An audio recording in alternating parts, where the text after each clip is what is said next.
हम शायद पहली बार आप आए हैं। हाँ जी सर, आज हम का सफ़र जो होता है बहुत ही इम्पोर्टेंट सफ़र होता है। जी सर, कैसा लगा आपको यहाँ? हमें बहुत अच्छा लगा जी।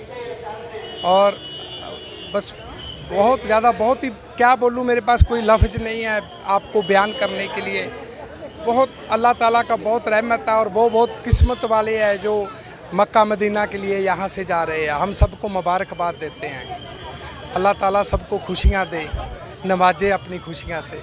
आप कैसे इत्तेफाक से यहाँ आए आज? बस जी, सब उसी ने बुलाया है।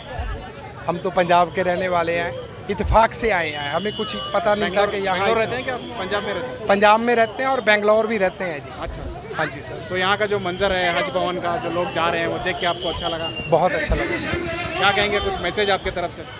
हम तो यही बोलेंगे जी कि जो भी यहाँ वहाँ जाएं, अल्लाह ताला उन्हें खुशियों से नवाजे। आमीन। आमीन। और आजकल जो